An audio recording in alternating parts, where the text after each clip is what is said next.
What's your mission here, my friend? Talk to me before I just want to talk to you. Calm down, please. You want to talk to me? How? I want to ask questions. Questions? Okay? Yes, As in? just few questions, okay? Oh, okay, come. Brutal, relentless, and merciless. These words capture the essence of the dangerous pirates prowling the coastal waters of Central Africa. These are young Somalis and Nigerians who venture into the sea, armed with outdated pistols and rifles, yet driven by a deep hunger for glory.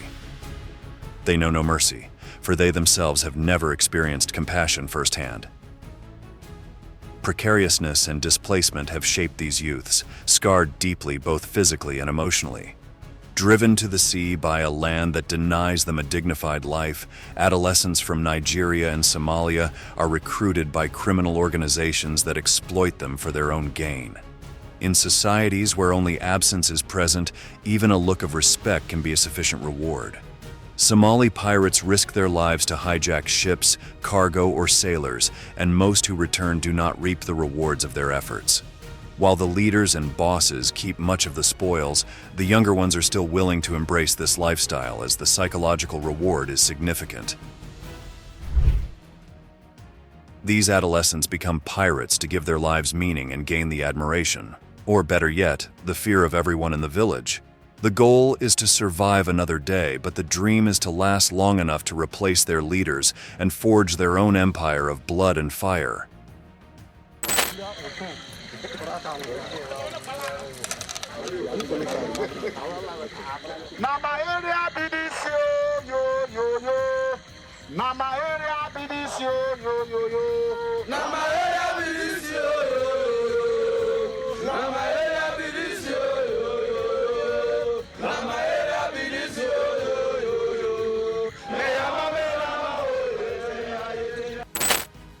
This is my land. If you come for me, I will destroy you.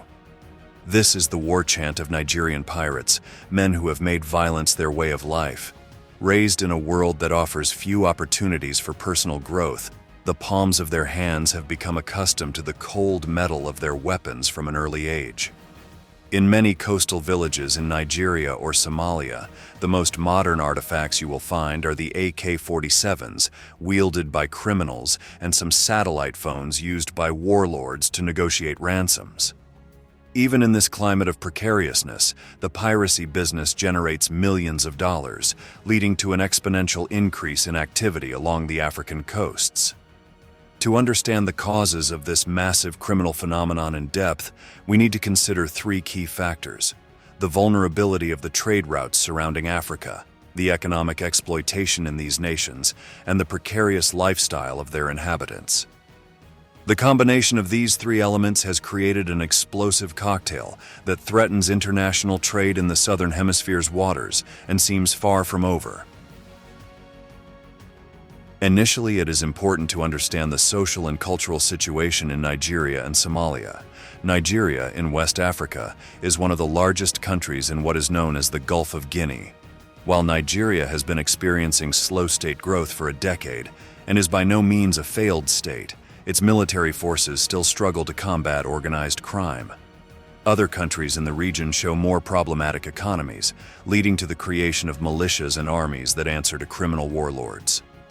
Although Nigerians attempt to fight militarized mafias, the country's vast economic disparity, which results in extreme poverty far from a smaller middle class that resides in major cities, facilitates the recruitment of aspiring criminals. At the same time, the proliferation of these pirate mafias is directly related to the fact that ships carrying oil and gas traverse the waters of the Gulf of Guinea. Capturing an oil tanker can mean a huge reward, and if you don't believe me, just listen to how much this pirate wants to charge. Last year, how many attacks did you do? Of course, last year, I struck no less than 15 attacks because we were not pleased. And sometimes do you hijack the ship to get money? Yes, sometimes because we have nowhere to start from. Sometimes we hijack the ships to get money. Usually, how much is it to release a ship? Depends on the ship. We can even say 200 million, bring 900 million for. And when you keep the member of the crews, You keep them on the ship, on the boat, or you... Sir, I've tried for you.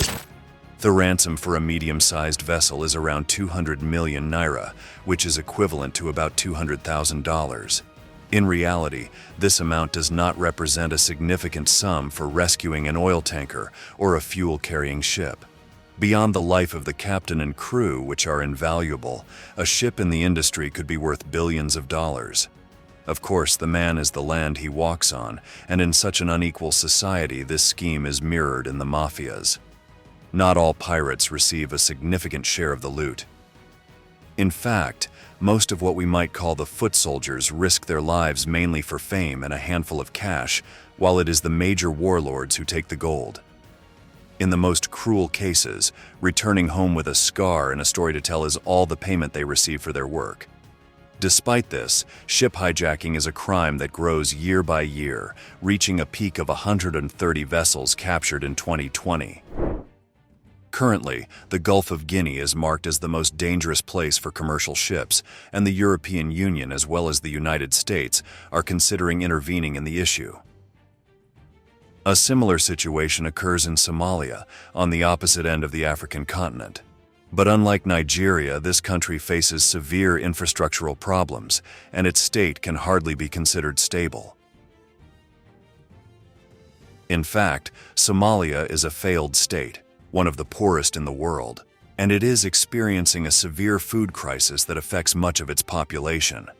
As if that weren't enough, it has been in a constant state of internal armed conflict for almost 20 years. This civil war between rival clans, which also involves Islamic fundamentalists and remnants of the government overthrown in 2001, makes any kind of social organization to combat crime impossible. In Somalia, piracy is deeply linked to the various warlords who dominate the country. If by chance you entered any village there, the first thing you would see would be a cannon pointed at your face.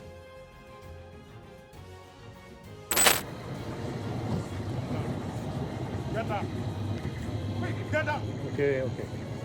Get down. Yeah, now. Stop! Before I blow your head off. Okay.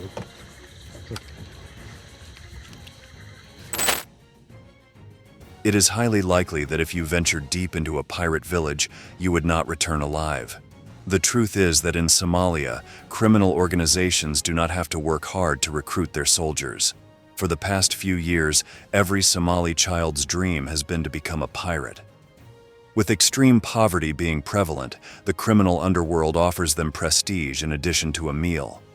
While children in the Western world imagine themselves as astronauts or scoring the goal that will make their country win a World Cup, the greatest fantasy of Somali youth is to hijack a ship at gunpoint. This also has an even more dangerous consequence, as young pirates throw themselves into the waters ready to lose everything, while their Nigerian counterparts try to be a bit more professional. Somali pirates are not afraid to be extremely violent, amputating or mutilating their victims to prove that their demands are real. The humanitarian nightmare ravaging the country has seared these young men's sensitivity, making them capable of carrying out the most brutal acts with just a single order. At times, they prefer to return with the heads of their victims, knowing that if they come back empty-handed, they will only receive their own decapitation as a reward. The piracy rampant in the Gulf of Guinea is due to unemployment among young people and adults, mainly caused by illegal fishing, which devastates the region and creates a severe lack of job opportunities. This allows for a certain economic ascendancy among criminals, who are structured in organizations similar to Mexican cartels. In the case of Somalia, anarchy is total, and pirates can be recruited in coastal villages on the same day the job is executed. This turns teenagers into cannon fodder, a sort of human shields used to protect more experienced criminals. This also brings several problems, as Somali attempts at hijacking are highly inefficient. They travel in very precarious boats, made of plastic or even inflatable like lifeboats, which makes it very difficult to approach large ships, resulting in a very low success rate for hijackings. However, when the Somali pirates manage to board a vessel, they unleash brutal violence that in some cases can compromise the entire operation. Some pirates, completely immersed in adrenaline and psychoactive substances, have even killed their victims, causing the ransom negotiations to fail. Yet, despite all the suffering involved in this criminal activity, Somalis consider that what awaits them on land is even worse. Okay, what do you do with this money? The money I used to buy ammunition and speedboats and the rest to take care of our families. Because we don't have job, that is why we are doing this dirty job. You come to exploit here and you don't want to employ we. That is why, that is the major reason why we are doing this. You don't want to employ us and you are exploiting from us. You have children? I have 5 children. 2 are in the university and I don't have a job. The search for a dignified life through undignified acts, as the pirate himself acknowledges. Hunger, civil war, and bombings by other countries fighting Islamic fundamentalism have sealed the fate of young people in East Africa, who cast their only hope like a bottle into a sea of blood. On the other side of the continent, in West Africa, as we mentioned, the situation is different but no less horrific. One problem that has grown in the Gulf of Guinea is natural disasters caused by human intervention, which affect the countries in the region, especially in the fishing industry. Some failed hijacking attempts result in oil spills, which destroy the natural resources of coastal towns and cities. Recent studies indicate that the impact over the past decades has been 250,000 barrels of oil spilled in the Niger Delta, equivalent to 40 million liters of black oil contaminating everything it touches. This only considers the human and ecological valuation. The economic impact is also negative, creating a vicious cycle in a region where honest work is scarce, pushing more people towards criminality. At the same time, energy industries in Europe and Asia have indicated that if the situation in the Gulf of Guinea is not reversed, it could lead to an international energy crisis. This is also because American or European-flagged ships are the primary targets of pirates. Due to the strategic value of energy to those countries, the trend is that they pay much more for ransoms. According to the criminals themselves, they seek to avoid capturing vessels from developing countries like India or Thailand. Target specific nationalities? Yes, like those Indians, we don't go for Indians because they are very cheap people. Like the Filipinos, no, very cheap. We target people like you. I know if I kidnap you, I will get much money for myself. How much do you think you could get if you would kidnap me? From you? At least 50 million naira. Which are the most bankable hostages you target? Americans and French. Of course, neither the French nor the Americans are happy to know that when they sail through these regions, they have a target on their heads. It is very difficult to defend a large vessel, whether it is carrying merchandise or oil. The crew is rarely large or has weapons that allow them to defend themselves. Something that is becoming fashionable among merchant ships is barbed wire, large, high-powered hoses, and other elements with which they try to prevent pirates from boarding the ship. In the case of large companies, it is not unusual for them to install a safe on the ships with a quantity of money that the captains can use to negotiate the lives of their crew with the criminals.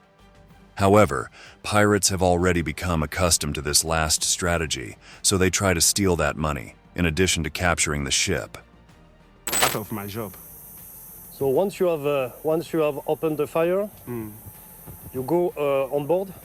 I seize fire and I climb. You climb? Yes. Go straight to the engine room and the captain. The captain? I will ask the captain to come down. How much do you have on board? I have 1 million, I have 3 million. Okay, give me. If you don't want to release the money, sorry for you, you go to hell. Blow off your head. The pirates' statements reveal that life and death are beyond any crew's ability to negotiate. Dealing with this type of attack is a central issue in 21st century maritime trade, and it would not be surprising if major Western powers decided to take action. For now, some European Union countries have begun gathering information on the modus operandi of Nigerian pirates, likely to develop an intervention strategy to reduce activity in the region. It is still unclear whether this would involve European naval forces or support for African military structures patrolling the Gulf of Guinea.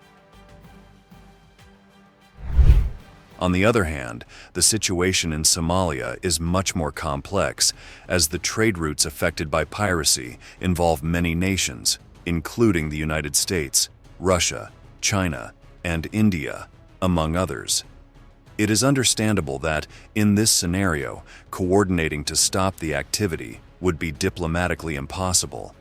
This is not only because it is hard to imagine an agreement between powers that are currently politically and economically opposed, but also because Somalia's deep humanitarian crisis makes attacks erratic and precarious. Therefore, a direct military response by a developed country might be seen as an overreach. In any case, the world is watching closely what happens on the shores of Africa. It is unclear what path to take to address a problem that, at its core, stems from profound inequality and neglect. Perhaps fighting fire with fire is not the best option, and there may be a possibility of bringing a bit of hope to a land besieged by war. A future where children hear pirate stories only to fall asleep, not to live them. Thank you very much for joining us until the end. If you liked our content, don't forget to like the video and subscribe to our channel.